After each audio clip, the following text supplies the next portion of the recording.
19। और इस तरह दिन बीत रहे थे। शादी नजदीक आती जा रही थी और सभी का सहारा एक दूसरे से छूटता जा रहा था। सुधा के मन पर जो कुछ भी धीरे धीरे मरघट की उदासी की तरह बैठता जा रहा था और चंदर अपने प्यार से, अपनी मुस्कानों से, अपने आंसुओं से धो देने के लिए व्याकुल हो उठा था। लेकिन ये जिंदगी थी जहाँ प्यार हार जाता है, मुस्कानें हार जाती हैं, आंसू हार जाते हैं, तश्तरी, प्याले, कुल्हड़, पतले, कालीने, दरिया और बाजे जीत जाते हैं। जहां अपनी जिंदगी की प्रेरणा मूर्ति के आंसू गिनने के बजाय कुल्हड़ और प्याले गिनवाकर रखने पड़ते हैं, और जहां किसी आत्मा की उदासी को अपने आंसुओं से धोने के बजाय पतले धुलवाना ज्यादा महत्वपूर्ण होता है, जहां भावना और अंतर्द्वंद के सारे तूफान सुनार और बिजली वालों की बातें में डूब जाते हैं, और जहां दो आंसुओं में डूबते हुए व्यक्तियों की पुकार शहनाइयों की आवाज में डूब जाती है, और जिस वक्त की आदमी के हृदय का कण कण क्षत विक्षत हो जाता है, जिस वक्त उसकी नसों में सितारे टूटते हैं, जिस वक्त उसके माथे पर आग धधकती है, जिस वक्त उसके सिर पर से आसमान और पांव तले से धरती हट जाती है, उस समय उसे शादी की साड़ियों का मोल तोल करना पड़ता है और बाजे वाले को एडवांस रुपया देना पड़ता है। ऐसी थी उस वक्त चंदर की जिंदगी, और उस जिंदगी ने अपना चक्र पूरी तरह चला दिया था। करोड़ों तूफान घुमराते हुए उसे नचा रहे थे। वह एक क्षण भी कहीं नहीं टिक पाता था, एक पल भी उसे चैन नहीं था, एक पल भी वह नहीं सोच पाता था कि उसके चारों ओर क्या हो रहा है। वह बेहोशी में, मूर्छा में मशीन की तरह काम कर रहा था। आवाजें थीं कि उसके कानों से टकराकर चली जाती थीं, आंसू थे कि हृदय को छू नहीं पाते थे, चक्र उसे फंसाकर खींचे लिए जा रहा था। बिजली से भी ज्यादा तेज, प्रलय से भी ज्यादा सशक्त वह खींचा जा रहा था। सिर्फ एक और, शादी का दिन। सुधा ने नथुनी पहनी, उसे नहीं मालूम। सुधा ने कोरे कपड़े पहने, उसे नहीं मालूम। सुधा ने चूड़े पहने, उसे नहीं मालूम। घर में गीत हुए, उसे नहीं मालूम। सुधा ने चूल्हा पूछते वक्त अपना सिर पटक दिया, उसे नहीं मालूम। वह व्यक्ति नहीं था, तूफान में उड़ता हुआ एक पीला पत्ता था जो वात्याचक्र में उलझ गया था और झोंके उसे नचाए जा रहे थे। और उसे होश आया तब, जब बिनती जबरदस्ती उसका हाथ पकड़ खींच ले गई, बारात आने के एक दिन पहले। उस छत पर, जहां सुधा परी रो रही थी, चंदर को धकेल कर चली आई। चंदर के सामने सुधा थी, सुधा जिससे वह पता नहीं क्यों बचना चाहता था, अपनी आत्मा के संघर्षों से, अपने अंतःकरण के घावों की कसक से घबराकर, जैसे कोई आदमी एकांत कमरे से भागकर भीड़ में मिल जाता है, भीड़ के निरर्थक शोर में अपने को खो देना चाहता है, बाहर के शोर में अंदर का तूफान भुला देना चाहता है। उसी तरह चंदर पिछले हफ्ते से सब कुछ भूल गया। उसे सिर्फ एक चीज याद रहती थी, शादी का प्रबंध। सुबह से लेकर सोने के वक्त तक वह इतना काम कर डालना चाहता था कि उसे एक क्षण भी बैठने का मौका न मिले, और सोने से पहले वह इतना थक जाए, इतना चूर चूर हो जाए कि लेते ही नींद उसे जकड़ ले और उसे बेहोश कर दे। लेकिन उस वक्त बिनती उसे उसके विस्मरण स्थल से खींचकर एकांत में ले आई है, जहां उसकी ताकत और उसकी कमजोरी, उसकी पवित्रता और उसका पाप, उसकी मुस्कान और उसके आंसू, उसकी प्रतिभा और उसकी विस्मृति, उसकी सुधा अपनी जिंदगी के चिरंतन मोड़ पर खड़ी अपना सब कुछ लुटा रही थी। चंदर को लगा जैसे उसको अभी चक्कर आ जाएगा। वह अकुलाकर खाट पर बैठ गया। शाम थी, सूरज डूब रहा था और दिन भर की तपी हुई छत पर जलती हुई बरसाती के नीचे एक खरहरी खाट पर सुधा लेटी थी। एक महीन पीली धोती पहने, कोरी मार्किन की कुर्ती पहने, रूखे चिकटे हुए बाल और नाक में बहुत बड़ी सी नथ। 15 दिन के आंसुओं ने चेहरे को जाने कैसा बना दिया। न चेहरे पर सुकुमारता थी, न कठोरता, न रूप था, न ताजगी।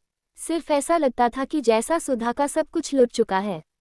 न केवल प्यार और जिंदगी लुटी है, वरन आवाज भी लुट गई है और नीरवता भी।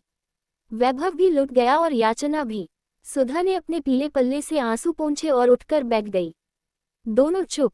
पहले कौन बोले? बिनती आई, चंदर और सुधा का खाना रखकर चली गई। खाना खाओगी सुधा? चंदर ने पूछा। सुधा कुछ बोली नहीं, सिर्फ सिर हिला दिया और डूबते हुए सूरज और उड़ते हुए बादलों की ओर देखकर जाने क्या सोचने लगी।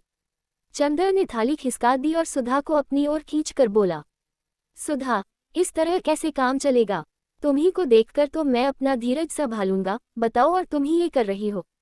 सुधा चंदर के पास खिसक आई और 2 मिनट तक चुपचाप चंदर की ओर फटी हुई पथराई आंखों से देखती रही और एकदम हृदय को फाड़ देने वाली आवाज में चीख कर रो उठी, चंदर, अब क्या होगा? चंदर की समझ में नहीं आया, वह क्या करे। आंसू उसके सूख चुके थे, वह रो नहीं सकता था। उसके मन पर कहीं कोई पत्थर रखा था जो आंसुओं की बूंदों को बनने के साथ ही सोख लेता था, लेकिन वह तड़प उठा, सुधा। वह घबरा कर बोला, सुधा, तुम्हें हमारी कसम है, चुप हो जाओ। चुप, बिल्कुल चुप। हाँ, ऐसे ही। सुधा चंदर के पावों में मुंह छिपाए थी। उठकर बैठो ठीक से सुधा, इतना समझ बूझकर यह सब करती हो? छह, तुम्हें अपना दिल मजबूत करना चाहिए वरना पापा को कितना दुख होगा। पापा ने तो मुझसे बोलना भी छोड़ दिया है। चंद्र, पापा से कह दो आज तो बोल ले, कल से हम उन्हें परेशान करने नहीं आएंगे, कभी नहीं आएंगे।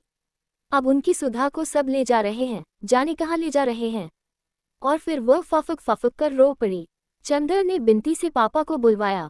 सुधा को रोते हुए देखकर बिंती खड़ी हो गई। दीदी रो मत दीदी, फिर हम किसके भरोसे रहेंगे यहाँ। और सुधा को चुप कराते कराते बिंती भी रोने लगी और आंसू पोंछते हुए चली गई। पापा आए। सुधा चुप हो गई और कुछ कहा नहीं, फिर रोने लगी। डॉक्टर शुक्ला भर्राए गले से बोले, मुझे ये रुआई अच्छी नहीं लगती। ये भावुकता क्यों? तुम पढ़ी लिखी लड़की हो, इसी दिन के लिए तुम्हें पढ़ाया लिखाया गया था, भावुकता से क्या फायदा। कहते कहते डॉक्टर शुक्ला खुद रोने लगे। चलो चंदर यहाँ से, अभी जनवासा ठीक करवाना है। चंदर और डॉक्टर शुक्ला दोनों उठकर चले गए। अपनी शादी के पहले, हमेशा के लिए अलग होने से पहले सुधा को इतना ही मौका मिला। उसके बाद सुबह 6 बजे गाड़ी आती थी, लेकिन खुशकिस्मती से गाड़ी लेट थी। डॉक्टर शुक्ला तथा अन्य लोग बारात का स्वागत करने स्टेशन पर जा रहे थे और चंदर घर पर ही रह गया था जनवासे का इंतजाम करने। जनवासा बगल में था। माथुर साहब के बंगले के दोनों हॉल और कमरा खाली करवा लिए गए थे। चंदर सुबह 6 ही बजे आ गया था और जनवासे में सब सामान लगवा दिया था। नहाने का पानी और बाकी इंतजाम कर वह घर आया। जलपान का इंतजाम तो केदार के हाथ में था, लेकिन कुछ तौलिए भिजवाने थे। बिंती, कुछ तौलिए निकाल दो, चंदर ने बिंती से कहा। बिंती उड़द की दाल धो रही थी। उसने फौरन उठकर हाथ धोए और कमरे की ओर चली गई। ऐ बिंती, बुआजी ने भंडारे के अंदर से आवाज लगाई, जाने कहाँ मर गई मुँहों सी। अरे सिंगार पटार बाद में कर लियो, काम में तनिक दीदा न लगते। बेसन का कंस्टर कहाँ रखा है? अभी आए, बिंती ने चंदर से कहा और अपनी माँ के पास दौड़ी। 15 मिनट हो गए लेकिन बिंती लौटी ही नहीं। ब्याह का घर, हर तरफ से बिंती की पुकार मचती और बिंती पंख लगाए उड़ रही थी। जब बिंती नहीं लौटी तो चंदर ने सुधा को ढूंढकर कहा, सुधी, एक बहुत बड़ा सा तौलिया निकाल दो। सुधा चुपचाप उठी और स्टडी रूम में चली गई। चंदर भी पीछे पीछे गया। बैठो, अभी निकाल कर लाते हैं, सुधा ने भरी हुई आवाज में कहा और बगल के कमरे में चली गई। वहां से लौटी तो उसके हाथ में मीठे की तश्तरी थी। अरे खाने का वक्त नहीं है सुधा, 8 बजे लोग आ जाएंगे, अभी 2 घंटे हैं, खा लो चंदर। अब कभी तुम्हारे काम में हर्जा करके खाने को नहीं कहूंगी, सुधा बोली। चंदर चुप। याद है चंदर, इसी जगह आंचल में छिपाकर नानखटाई लाई थी। आओ आज अपने हाथ से खिला दूं, कल ये हाथ पराये हो जाएंगे। और सुधा ने एक इमरती तोकर चंदर के मुंह में दे दी। चंदर की आंखों में 2 आंसू छलक आए। सुधा ने अपने हाथ से आंसू पोंछ दिए और बोली, चंदर, घर में कोई खाने का ख्याल करने वाला नहीं है, खाते पीते जाना, तुम्हें हमारी कसम है। मैं शाहजहांपुर से लौटकर आऊंगी तो दुबले मत मिलना। चंदर कुछ बोला नहीं। आंसू बहते गए, सुधा खिलाती गई, वह खाता गया। सुधा ने गिलास में पानी दिया, उसने हाथ धोया और जेब से रुमाल निकाला। क्यों, आज आंचल में हाथ नहीं पोंछोगे? सुधा बोली। चंदर ने आंचल हाथ में ले लिया और पलकों पर आंचल दबाकर फूट फूट कर रो पड़ा। छह, चंदर, आज तो हम संभल गए हैं, हमने सब स्वीकार कर लिया चुपचाप। अब तुम कमजोर मत बनो, तुमने कहा था मैं शांत रहूं तो शांत हो गई, अब क्यों मुझे भी रुलाओगे? उठो। चंदर उठ खड़ा हुआ। सुधा ने एक पान चंदर के मुंह में देकर कत्था उसकी कमीज से लगा दिया। चंदर कुछ नहीं बोला। अरे आज तो लड़ लो चंदर, आज से खत्म कर देना। इतने में बिंती तौलिया ले आई। दीदी, इन्हें कुछ खिला दो, ये खा नहीं रहे हैं। बिंती ने कहा। खिला दिया। सुधा बोली, देखो चंदर, आज मैं नहीं रोऊंगी लेकिन एक शर्त पर, तुम बराबर मेरे सामने रहना। मंडप में रहोगे न? हाँ रहूंगा, चंदर ने आंसू पीते हुए कहा। कहीं चले मत जाना, मेरी आखिरी बिनती है, सुधा बोली। चंदर तौलिया लेकर चला आया। चून की बारात में कुल 8 ही लोग थे, अतः घर की और माथुर साहब की 2 ही कारों से काम चल गया। जब ये लोग आए तो नाश्ते का सामान तैयार था और चंदर चुपचाप बैठा था। उसने फौरन सबका सामान लगवाया और सामान रखवाकर वह जा ही रहा था कि कैलाश ने पीछे से कंधे पर हाथ रखकर उसे पीछे घुमा लिया और गले से लगकर बोला, कहाँ चले कपूर साहब, नमस्ते। चलो पहले नाश्ता करो। और खींचकर वह चंदर को ले गया। अपने बगल की मेज पर बिठाकर उसकी चाय अपने हाथ से बनाए और बोला, कुछ नाराज थे क्या कपूर? खत का जवाब क्यों नहीं देते थे? हम तो बराबर खत का जवाब देते रहे यार। कपूर चाय पीते हुए बोला, अच्छा तो हम घूमते रहे इधर उधर, खत गड़बड़ हो गए होंगे। लो समोसा खाओ, कैलाश ने कहा। चंदर ने सिर हिलाया तो बोला, अरे वाह मियाँ, शादी तुम्हारी नहीं हो रही है, हमारी हो रही है, समझे? तुम क्यों तकल्लुफ कर रहे हो? अच्छा कपूर, काम तो तुम्ही पर होगा सब। हाँ कपूर बोला, बड़ा अफसोस है यार, जब हम लोग पहली दफा मिले थे तो यह नहीं मालूम था कि तुम और डॉक्टर साहब इतना अच्छा इनाम दोगे अपने को बचाने का। हमारे लायक कोई काम हो तो बताओ, आपकी दुआ है। चंदर ने सिर झुकाकर कहा और सभी हंस पड़े। इतने में शंकर बाबू डॉक्टर साहब के साथ आए और सब लोग चुप हो गए। दिन भर के व्यवहार से चंदर ने देखा कि कैलाश भी उतना ही अच्छा हंसमुख और शालीन है जितने शंकर बाबू थे। वह उसे राजनीतिक क्षेत्र में जितना फौलादी लगा था, घरेलू जिंदगी में उतना ही अच्छा लगा। चंदर का मन खुशी से नाच उठा। सुधा की ओर से वह थोड़ा निश्चिंत हो गया, अब सुधा निभा ले जाएगी। वह मौका निकालकर घर में गया, देखा सुधा को औरतें घेरे हुए बैठी है और महावर लगा रही हैं। बिंती कनस्तर में से घी निकाल रही थी। चंदर गया और बिंती की चोटी घसीट कर बोला, ओ गिलहरी, घी पी रही है क्या? बिंती ने दंग होकर चंदर की ओर देखा। आज तक कभी अच्छे भले में तो चंदर ने उसे नहीं चिढ़ाया था। आज क्या हो गया? आज जबकि पिछले 15 रोज से चंदर के होठ मुस्कुराना भूल गए हैं। आंख फाड़कर क्या देख रही है? कैलाश बहुत अच्छा लड़का है, बहुत अच्छा। अब सुधा बहुत सुखी रहेगी। कितना अच्छा होगा बिंती, हंसती क्यों नहीं गिलहरी? और चंदर ने बिंती की बाह में चुटकी काट ली। अच्छा, हमें दीदी समझा है क्या? अभी बताती हूँ। और घी भरे हाथ से चंदर की बाह पकड़कर बिंती ने जोर से घुमा दी। चंदर ने अपने को छुड़ाया और बिंती को चपत मारकर गुनगुनाता हुआ चला गया। बिंती ने कनस्तर के मुंह पर लगा घी पोंछा और मन में बोली, देवता और किसे कहते हैं? शाम को बारात चढ़ी, सादी सी बारात, सिर्फ एक बैंड था। कैलाश ने शेरवानी और पायजामा पहना था और टोपी, सिर्फ एक माला गले में पड़ी थी और हाथ में कंगन बंधा था। मोर पीछे किसी आदमी के हाथ में था। जयमाला की रस्म होने वाली थी, लेकिन बुआजी ने स्पष्ट कर दिया कि हमारी लड़की कोई ऐसी वैसी नहीं कि ब्याह के पहले भरी बारात में मुंह खोलकर माला पहनाए। लेकिन घूंघट के मामले पर सुधा ने दृढ़ता से मना किया था, वह घूंघट बिल्कुल नहीं करेगी। अंत में पापा उसे लेकर मंडप में आए। घर का कामकाज निबट गया था। सभी लोग आंगन में बैठे थे। कामिनी, प्रभा, लीला सभी थी, एक और बाराती बैठे थे। सुधा शांत थी लेकिन उसका मुंह रहन के चंद्रमा की तरह निस्तेज था। मंडप का एक बल्ब खराब हो गया था और चंदर सामने खड़ा उसे बदल रहा था। सुधा ने जाते जाते चंदर को देखा और आंसू पोंछकर मुस्कुराने लगी और मुस्कुराकर फिर आंसू पोंछने लगी।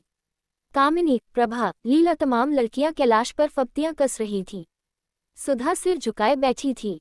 पापा से उसने कहा, बिंती को हमारे पास भेज दो। बिंती आकर सुधा के पीछे बैठ गई। कैलाश ने आंख के इशारे से चंदर को बुलाया। चंदर जाकर पीछे बैठा तो कैलाश ने कहा, यार, यहाँ जो लोग खड़े हैं इनका परिचय तो बता दो चुपके से। चंदर ने सभी का परिचय बताया। कामिनी, प्रभा, लीला सभी के बारे में जब चंदर बता रहा था तो बिंती बोली, बड़े लालची मालूम देते हैं आप। एक से संतोष नहीं है क्या? वाह रे जीजा जी। कैलाश ने मुस्कुराकर चंदर से पूछा, इसका ब्याह तय हुआ कि नहीं? हो गया, चंदर ने कहा। तभी बोलने का अभ्यास कर रही हैं, मंडप में भी इसीलिए बैठी हैं क्या? कैलाश ने कहा। बिंती छिप गई और उठकर चली गई। संस्कार शुरू हुआ। कैलाश के हाथ में नारियल और उसकी मुट्ठी पर सुधा के दोनों हाथ। सुधा अब चुप थी, इतनी चुप कि लगता था उसके होठों ने कभी बोलना जाना ही नहीं। संस्कार के दौरान ही पारस्परिक वचन का समय आया। कैलाश ने सभी प्रतिज्ञाएं स्वयं कहीं। शंकर बाबू ने कहा, लड़की भी शिक्षित है और उसे भी स्वयं वचन करने होंगे। सुधा ने सिर हिला दिया। एक असंतोष की लहर सी बारातियों में फैल गई। चंदर ने बिंती को बुलाया, उसके कान में कहा, जाकर सुधा से कह दो कि पागलपन नहीं करते। इससे क्या फायदा? बिंती ने जाकर बहुत धीरे से सुधा के कान में कहा। सुधा ने सिर उठाकर देखा। सामने बरामदे की सीढ़ियों पर चंदर बैठा हुआ बड़ा चिंतित सा कभी शंकर बाबू की ओर देखता और कभी सुधा की ओर। सुधा से उसकी निगाह मिली और वह सिहर सा उठा। सुधा क्षण भर उसकी ओर देखती रही। चंदर ने जाने क्या कहा और सुधा ने आंखों ही आंखों में उसे क्या जवाब दे दिया। उसके बाद सुधा नीचे रखे हुए पूजा के नारियल पर लगे हुए सिंदूर को देखती रही, फिर एक बार चंदर की ओर देखा। विचित्र सी थी वह निगाह, जिसमें कातरता नहीं थी, करुणा नहीं थी, आंसू नहीं थे, कमजोरी नहीं थी, था एक गंभीरतम विश्वास, एक उपमाहीन स्नेह, एक संपूर्णतम समर्पण। लगा जैसे वह कह रही हो, सचमुच तुम कह रहे हो, फिर सोच लो चंदर।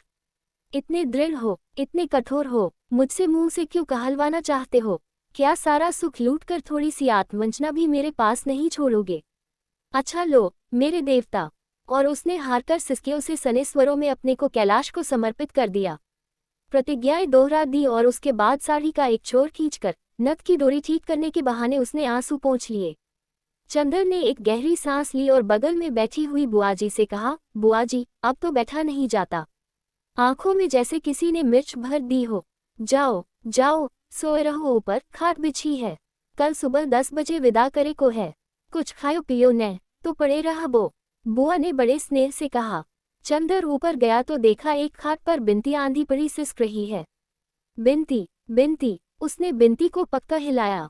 बिनती फूट फूट कर रो पड़ी। उठ पगली, हमें तो समझाती है, खुद अपने आप पागलपन कर रही है। चंदर ने रुदे गले से कहा। बिनती उठकर एकदम चंदर की गोद में समा गई और दर्दनाक स्वर में बोली, हाय चंदर, अब क्या होगा? चंदर की आंखों में आंसू आ गए। वह फूट पड़ा और बिनती को एक डूबते हुए सहारे की तरह पक्का उसकी मांग पर मुंह रखकर फूट फूट कर रो पड़ा। लेकिन फिर भी संभल गया और बिनती का माथा सहलाते हुए और अपनी सिसकियों को रोकते हुए कहा, रो मत पगली। धीरे धीरे बिनती चुप हुई और खाट के पास नीचे छत पर बैठ गई और चंदर के घुटनों पर हाथ रखकर बोली, चंदर तुम आना मत छोड़ना, तुम इसी तरह आते रहना जब तक दीदी ससुराल से लौट न आए। अच्छा। चंदर ने बिनती की पीठ पर हाथ रखकर कहा, घबराते नहीं, तुम तो बहादुर लड़की हो ना, सब चीज बहादुरी से सहना चाहिए, कैसी दीदी की बहन हो। क्यों? बिनती उठकर नीचे चली गई। चंदर लेट रहा, उसकी पोपो में दर्द हो रहा था, नस नस को जैसे कोई तोड़ रहा हो, खींच रहा हो। हड्डियों के रेशे रेशे में थकान मिल गई थी, लेकिन उसे नींद नहीं आई। आंगन में पुरोहित जी के मंत्र पाठ का स्वर और बीच बीच में आने वाले किसी बाराती या औरतों की आवाजें उसके मन को अस्त व्यस्त कर देती थी। उसकी थकान और उसकी अशांति ही उसको बार बार झटके से जगा देती थी। वह करवट बदलता, कभी ऊपर देखता, कभी आंखें बंद कर लेता कि शायद नींद आ जाए, लेकिन नींद नहीं ही आई। धीरे धीरे नीचे का रब भी शांत हो गया, संस्कार भी समाप्त हुआ। बाराती उठकर चलने लगे और वह आवाजों से यह पहचानने की कोशिश करने लगा कि अब कौन क्या कर रहा है। धीरे धीरे सब शोर शांत हो गया। चंदर ने फिर करवट बदली और आंख बंद कर ली। धीरे धीरे एक कोहरा उसके मन पर छा गया। वह इतना जागा कि अब अगर वह आंख भी बंद करता तो जब पलकें पुतलियों से छा जाती तो एक बहुत कड़वा दर्द होने लगा था। जैसे तैसे उसकी थोड़ी सी आंख लगी, किसी ने सहसा जगा दिया। पलक बंद करने में जितना दर्द हुआ था उतना ही पलकें खोलने में। उसने पलकें खोली, देखा सामने सुधा खड़ी थी। मांग और माथे में सिंदूर, कलाई में कंगन, हाथ में अंगूठियां, कड़े, चूड़े, गले में गहने, बड़ी सी नथुनी डोरे के सहारे कान में बंधी हुई, आंखें जिनमें भादों की घटाओं की गरज खामोश हो रही बरसात सी हो गई थी। वह क्षण भर पैताने खड़ी रही। चंदर उठकर बैठ गया। उसका दिल इस तरह धक रहा था जैसे किसी के सामने भाग्य का रूठा हुआ देवता खड़ा हो। सुधा कुछ बोली नहीं। उसने दोनों हाथ जोड़े और झुककर चंदर के पैरों पर माथा टेक दिया। चंदर ने उसके सिर पर हाथ रखकर कहा, ईश्वर तुम्हारा सुहाग अटल करे। तुम बहुत महान हो, मुझे तुम पर आज से गर्व है। आज तक तुम जो कुछ थी उससे कहीं ज्यादा हो मेरे लिए, सुधा। सुधा कुछ बोली नहीं। आंचल से आंसू पोंछती हुई पायताने जमीन पर बैठ गई और अपने गले से एक बेले का हार उतारा, उसे तोड़ डाला और चंदर के पांव खींचकर खाट के नीचे जमीन पर रख लिए। अरे ये क्या कर रही हो सुधा? चंदर ने कहा, जो मेरे मन में आएगा। बहुत मुश्किल से रुंधे गले से सुधा बोली, मुझे किसी का डर नहीं, तुम जो कुछ दंड दे चुके हो उससे बड़ा दंड तो अब भगवान भी नहीं दे सकेंगे। सुधा ने चंदर के पांवों पर फूल रखकर उन्हें चूम लिया और अपनी कलाई में बंधी हुई एक पुड़िया खोलकर उसमें से थोड़ा सा सिंदूर उन फूलों पर छिड़ककर चंदर के पांवों पर सिर रखकर चुपचाप रोती रही। थोड़ी देर बाद उठी और उन फूलों को समेटा, अपने आंचल के छोर में उन्हें बांध लिया और उठकर चली, धीमे धीमे निःशब्द। कहाँ चली सुधा? चंदर ने सुधा का हाथ पकड़ लिया। कहीं नहीं, अपना हाथ छुड़ाते हुए सुधा ने कहा। नहीं नहीं सुधा, लाओ ये हम रखेंगे। चंदर ने सुधा को रोकते हुए कहा। बेकार है, चंद्र, कल तक, परसों तक ये झूठे हो जाएंगे देवता मेरे। और सुधा सिसकते हुए चली गई। एक चमकदार सितारा टूटा और पूरे आकाश पर फिसलते हुए जाने की क्षितिज में खो गया। दूसरे दिन 8 बजे तक सारा सामान स्टेशन पहुंच गया था। शंकर बाबू और डॉक्टर साहब पहले ही स्टेशन पहुंच गए थे। बाराती भी सब वहीं चले गए थे। कैलाश और सुधा को स्टेशन तक लाने का जिम्मा चंदर पर था। बहुत जल्दी करते कराते भी 9:15 बजे गए थे। उसने फिर जाकर कहा। कैलाश और सुधा खड़े हुए थे। पीछे से नाइन सुधा के सिर पर पंखा रखी थी और बुआजी रोचना कर रही थी। चंदर के जल्दी मचाने पर अंत में उन्हें फुर्सत मिली और वह आगे बढ़े। मोटर पर सुधा ने ज्यों ही पाँव रखा कि बिनती पाँव से लिपट गई और रोने लगी। सुधा जोर से बिलक बिलक कर रो पड़ी। चंदर ने बिनती को छुड़ाया। सुधा पीछे बैठकर खिड़की पर मुंह रखकर सिसकती रही। मोटर चल दी। सुधा मुका अपने घर की ओर देख रही थी। बिनती ने हाथ जोड़े तो सुधा चीख कर रो पड़ी, फिर चुप हो गई। स्टेशन पर भी सुधा बिल्कुल शांत रही। सुधा और कैलाश के लिए सेकंड क्लास में एक बर्थ सुरक्षित थी। बाकी लोग ड्योड़े में थे। शंकर बाबू ने दोनों को उस डिब्बे में पहुंचाया और बोले, कैलाश तुम जरा हमारे साथ आओ। मिस्टर कपूर, जरा बहू के पास आप रहिए, मैं डॉक्टर साहब को यहाँ भेज रहा हूँ। चंदर खिड़की के पास खड़ा हो गया। शंकर बाबू का छोटा बच्चा आकर अपनी नई चाची के पास बैठ गया और उनकी रेशमी चादर से खेलने लगा। चंदर चुपचाप खड़ा था। सहसा सुधा ने उसके हाथों पर अपना मेहंदी लगा हाथ रख दिया और धीमे से कहा, चंदर। चंदर ने मुका देखा तो बोली, अब कुछ सोचो मत, इधर देखो। और सुधा ने जाने कितने दुलार से चंदर से कहा, देखो बिनती का ध्यान रखना, उसे तुम्हारे ही भरोसे छोड़ रही हूँ। और सुनो, पापा को रात को सोते वक्त दूध में ओवल्टीन जरूर दे देना।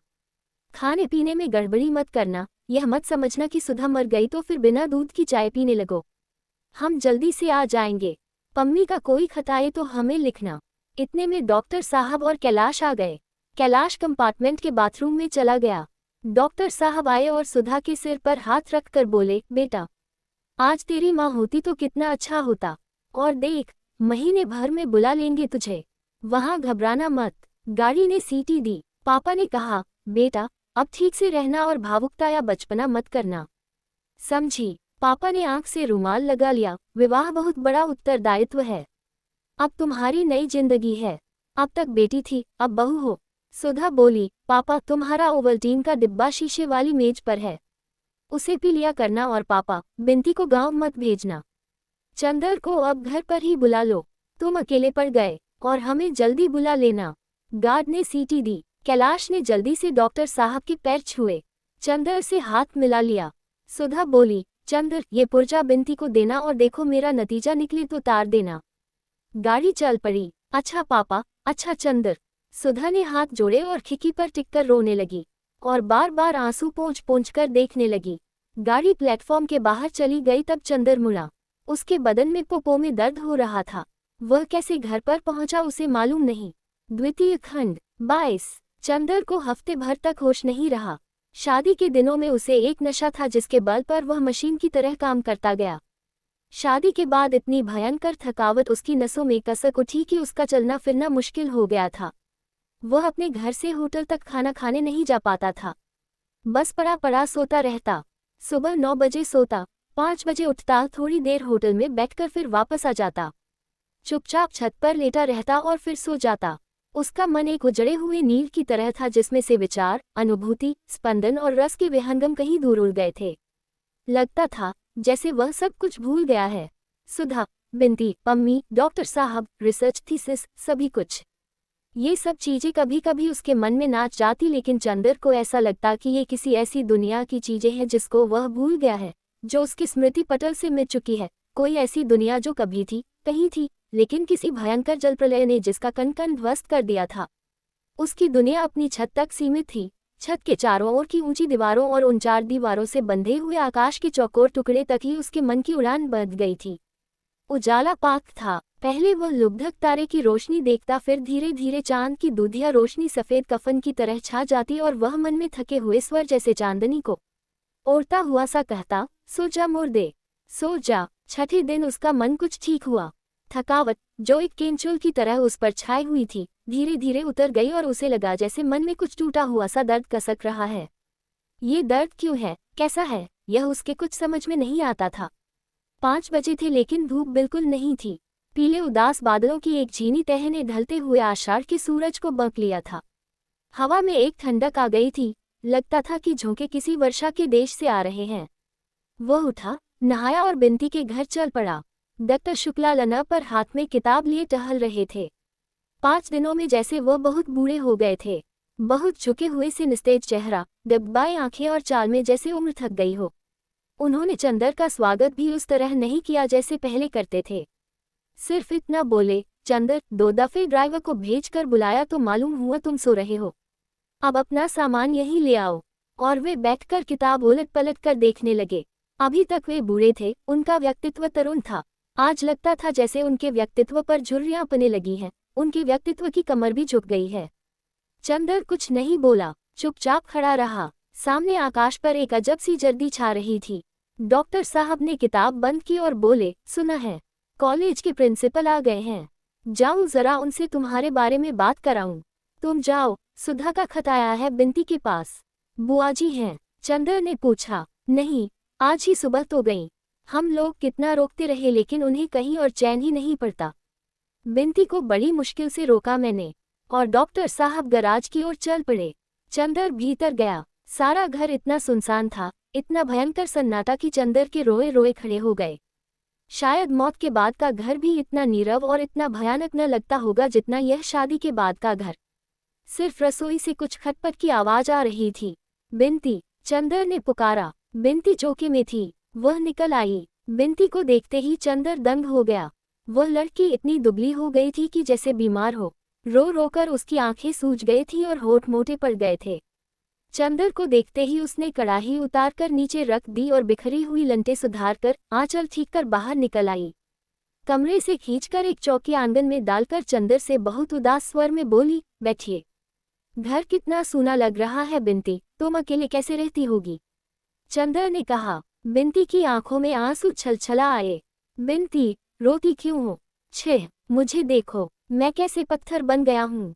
क्यों, तुम तो इतनी अच्छी लड़की हो। चंदर ने बिंती के कंधे पर हाथ रखकर कहा। बिंती ने आंसू भरी पलकें चंदर की ओर उठाई और बड़े ही कातर स्वर में कहा, आप देवता हो सकते हैं, लेकिन हर एक तो देवता नहीं है। फिर आपने कहा था आप आएंगे बराबर, पिछले हफ्ते से आए भी नहीं। ये भी नहीं सोचा कि हमारा क्या हाल होगा। रोज सुबह शाम कोई भी आता तो हम दौड़कर देखते कि आप आए हैं या नहीं।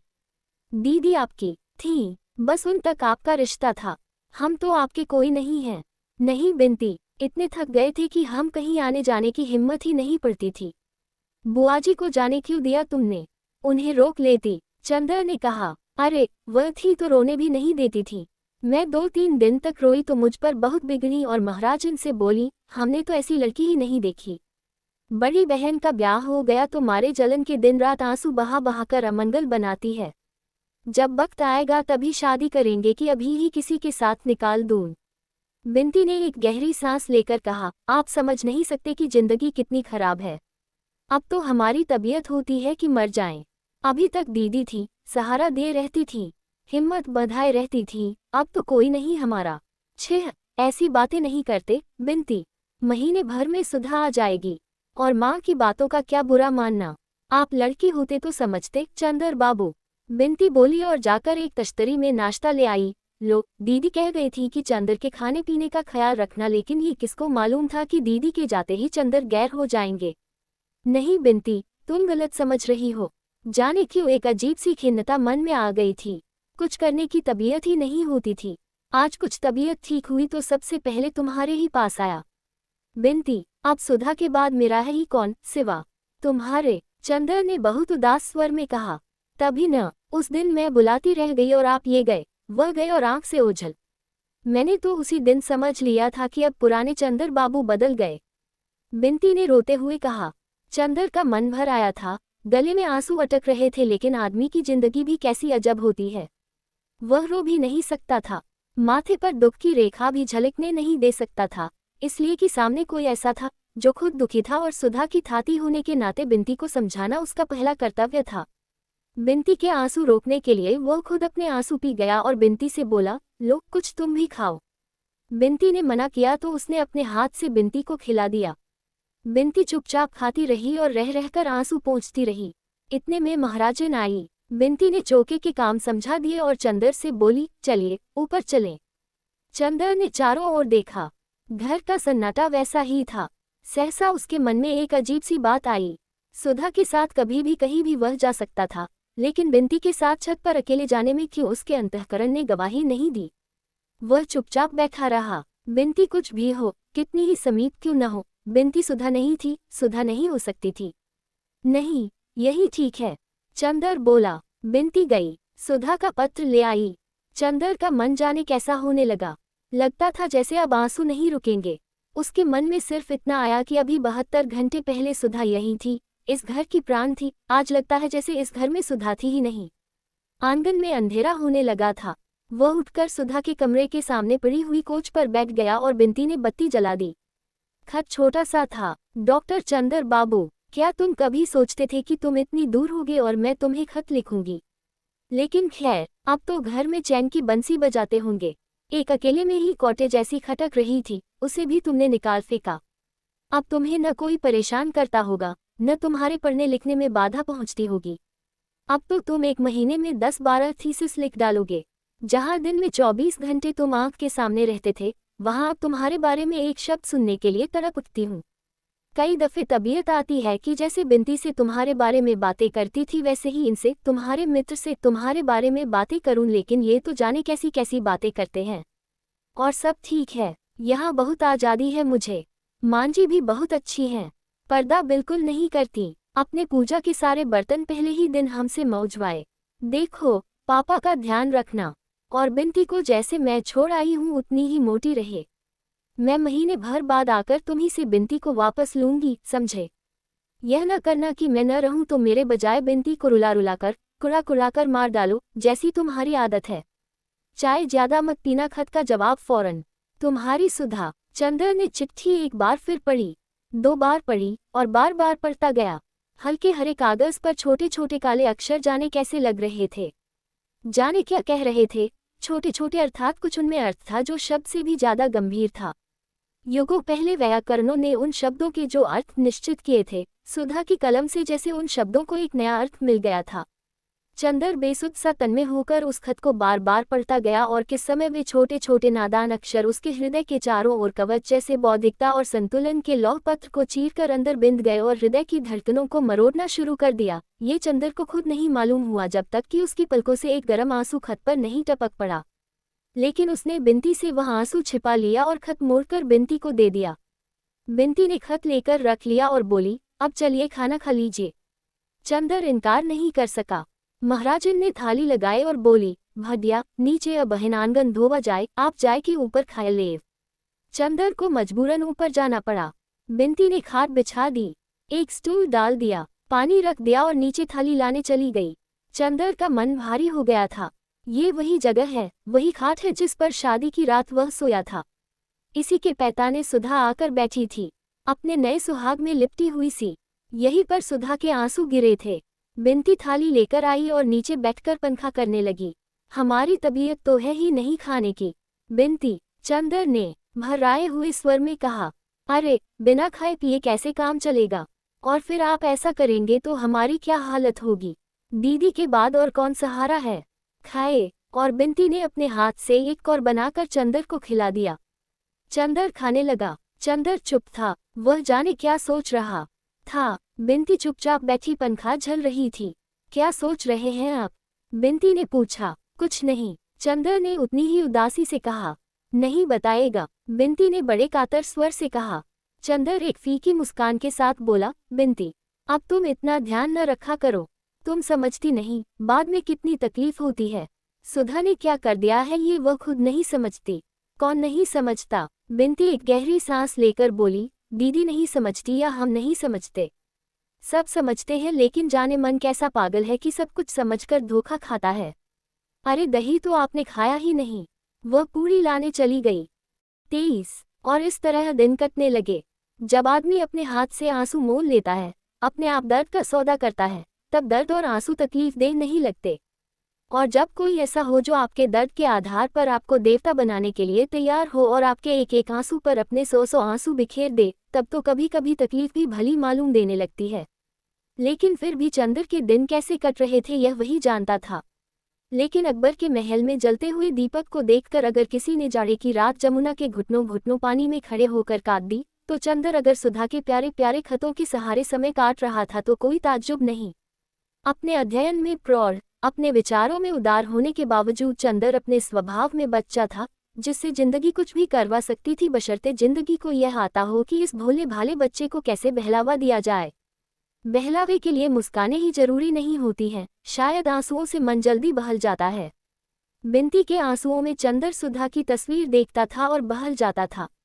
वह रोज शाम को आता और बिनती से सुधा की बातें करता, जाने कितनी बातें, जाने कैसी बातें, और बिनती के माध्यम से सुधा में डूबकर चला आता था। चूंकि सुधा के बिना उसका दिन कटना मुश्किल था, एक क्षण कटना मुश्किल था, इसलिए बिनती उसकी एक जरूरत बन गई थी। वह जब तक बिनती से सुधा की बात नहीं कर लेता था, तब तक जैसे वह बेचैन रहता था, तब तक उसकी किसी काम में तबीयत नहीं लगती थी।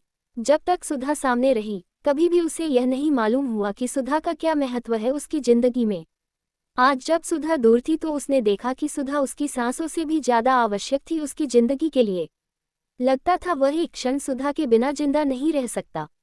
सुधा के अभाव में बिनती के माध्यम से वह सुधा को ढूंढता था, और जैसे सूरज के डूब जाने पर चांद सूरज की रोशनी उधार लेकर रात को उजियारा कर देता है, उसी तरह बिनती सुधा की याद से चंदर के प्राणों पर उजियारी बिखेरती रही। चंदर बिनती को इस तरह अपनी सांसों की छांव में दुबकाए रहा जैसे बिनती सुधा का स्पर्श हो, सुधा का प्यार हो। बिनती भी चंदर के माथे पर उदासी के बादल देखते ही तड़प उठती थी, लेकिन फिर भी बिनती चंदर को हंसा नहीं पाई। चंदर का पुराना उल्लास लौटा नहीं। सांप का काटा हुआ जैसे लहरें लेता है, वैसे ही चंदर की नसों में फैला हुआ उदासी का जहर रह रहकर चंदर को झकझोर देता था। उन दिनों दो तीन दिन तक चंदर कुछ नहीं करता था, बिनती के पास भी नहीं जाता था, बिनती के आंसुओं की भी परवाह नहीं करता था, खाना नहीं खाता था, और अपने को जितनी तकलीफ हो सकती थी देता था। फिर जो ही सुधा का कोई खत आता था, वह उसे चूम लेता और फिर स्वस्थ हो जाता था।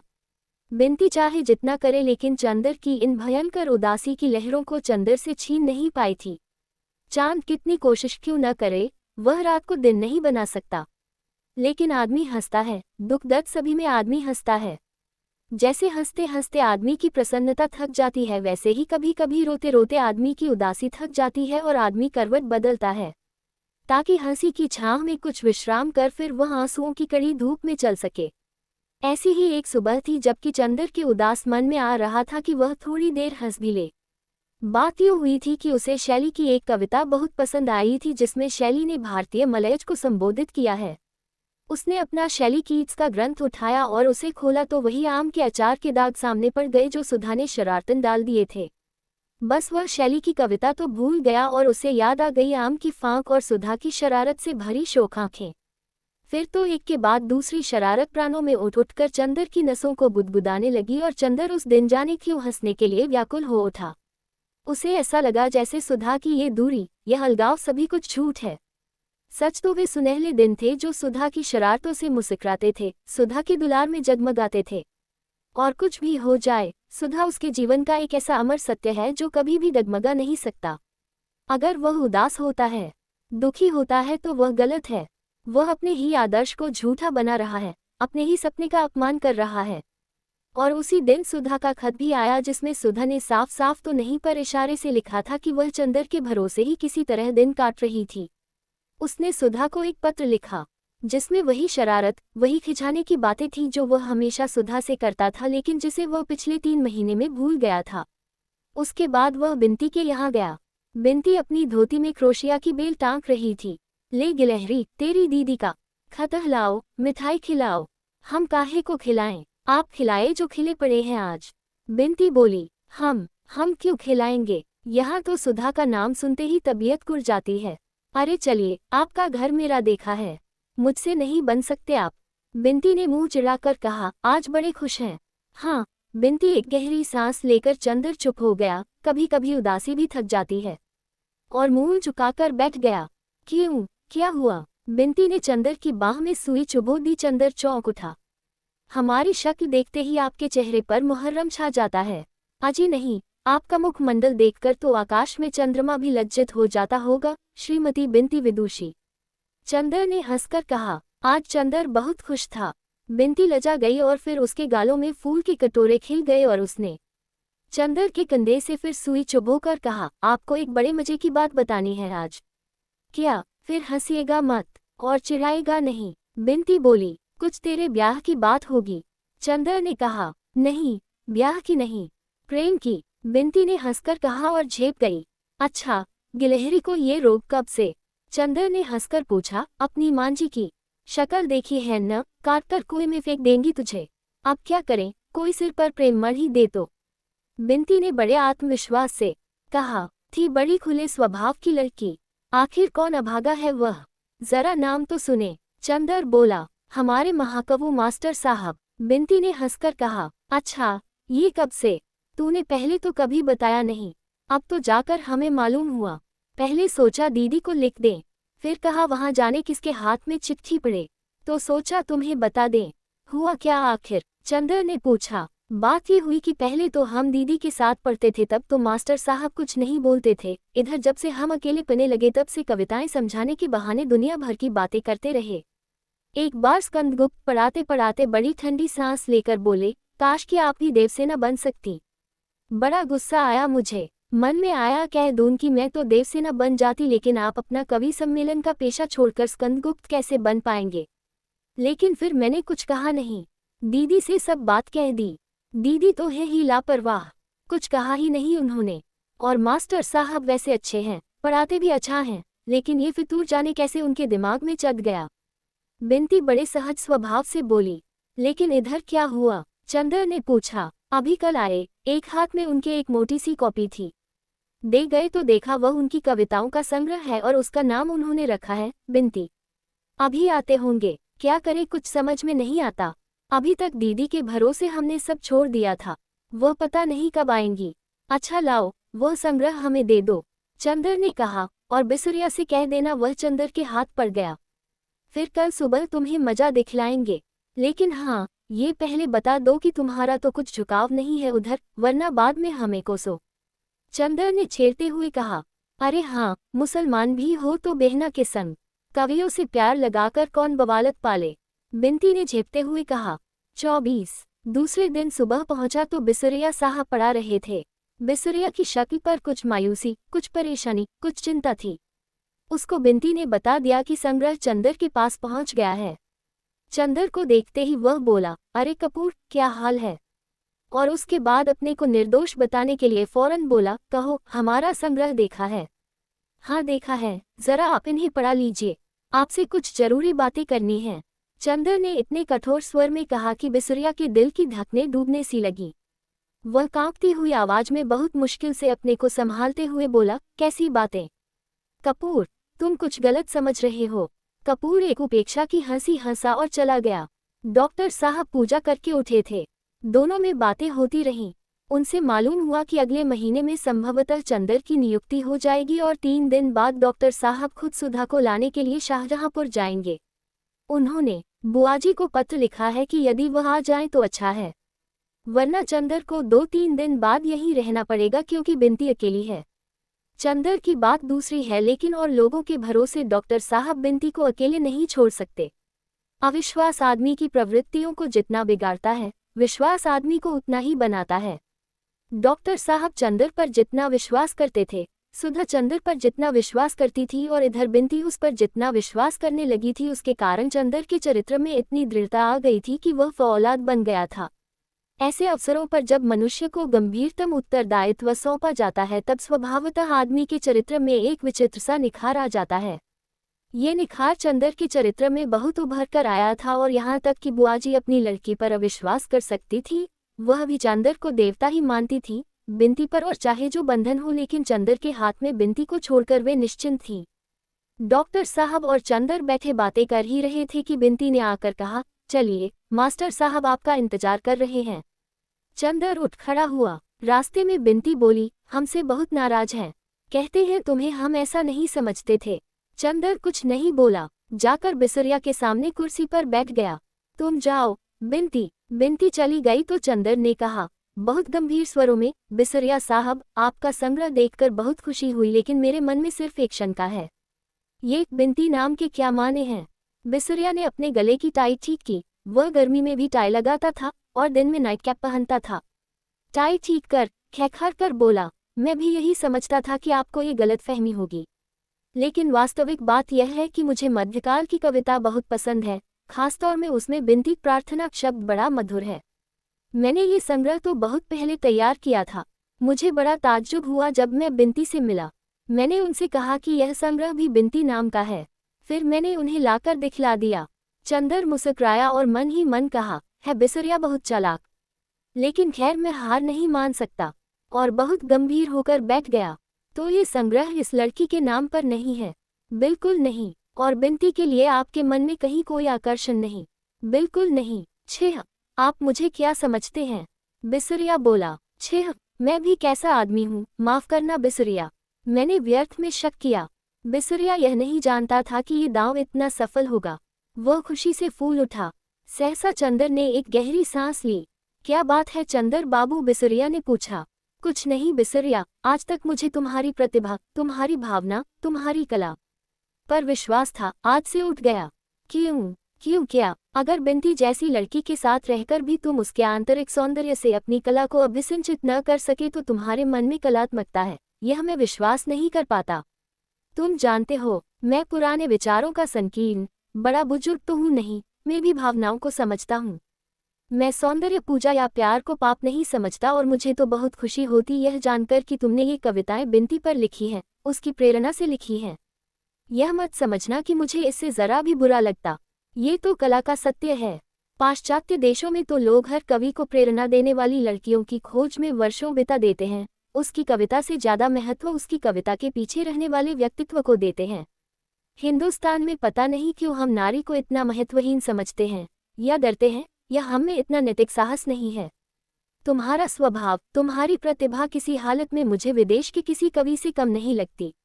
मैंने सोचा था, जब तुम अपनी कविताओं के प्रेरणात्मक व्यक्तित्व का नाम घोषित करोगे तो सारी दुनिया बिनती को और हमारे परिवार को जान जाएगी। लेकिन खैर, मैंने गलत समझा था कि बिनती तुम्हारी प्रेरणा बिंद थी।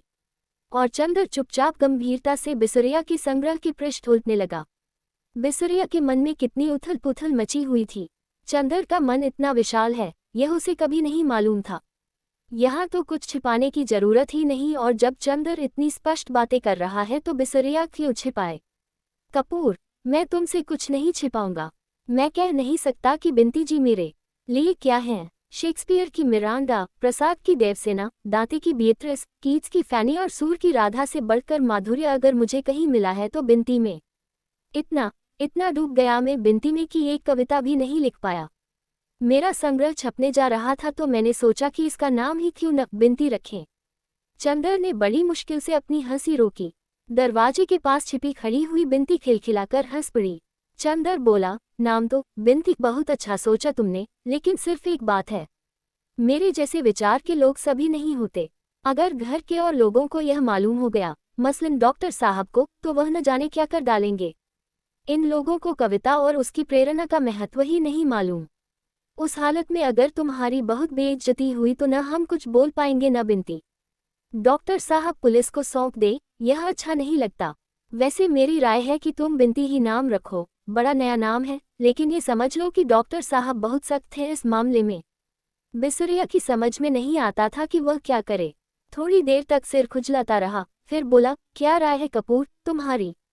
अगर मैं कोई दूसरा नाम रख दूं तो कैसा रहेगा? बहुत अच्छा रहेगा और सुरक्षित रहेगा। अभी अगर तुम बदनाम हो गए तो आगे तुम्हारी उन्नति के सभी मार्ग बंद हो जाएंगे। आदमी प्रेम करे मगर जरा सोच समझ कर, मैं तो इस पक्ष में हूँ। भावना को कोई नहीं समझता इस दुनिया में, कोई नहीं समझता हम कलाकारों की कितनी मुसीबत है। एक गहरी सांस लेकर बिसरिया बोला, लेकिन खैर, अच्छा तो कपूर, क्या राय है तुम्हारी, मैं क्या नाम रखूं इसका? चंदर गंभीरता से सिर झुकाए थोड़ी देर तक सोचता रहा, फिर बोला, तुम्हारी कविताओं में बहुत रस है, कैसा रहे अगर तुम इसका नाम गडेरिया रखो? क्या? बिसरिया ताज्जुब से बोला, हाँ गडेरिया, मेरा मतलब है गन्ने की गडेरिया। दरवाजे के पीछे बिनती से न रहा गया और खिलखिलाकर हंस पड़ी और सामने आ गई। चंदर भी इत्तहास कर पड़ा। बिसरिया क्षण भर आंख फाड़े दोनों की ओर देखता रहा। उसके बाद वह जो ही मजाक समझा, उसका चेहरा लाल हो गया। हेड उठाकर बोला, अच्छा आप लोग मजाक बना रहे थे मेरा? कोई बात नहीं, मैं देखूंगा। मिस्टर कपूर, आप अपने को क्या समझते हैं? वह चल दिया। अरे सुनो बिसरिया, चंदर ने पुकारा। वह हंसी नहीं रोक पा रहा था। बिसरिया मुड़कर बोला, कल से मैं पढ़ाने नहीं आ सकता। मैं आपकी शक्ल भी नहीं देखना चाहता। उसने बिनती से कहा, तो मुंह फेर कर पढ़ा दीजिएगा। चंदर बोला। बिनती फिर हंस पड़ी। बिसरिया ने मुका बड़े गुस्से से देखा और पैर पटकते हुए चला गया। बेचारे कवि कलाकार आज की दुनिया में प्यार भी नहीं कर पाते, चंदर ने कहा और दोनों की हंसी बहुत देर तक गूंजती रही।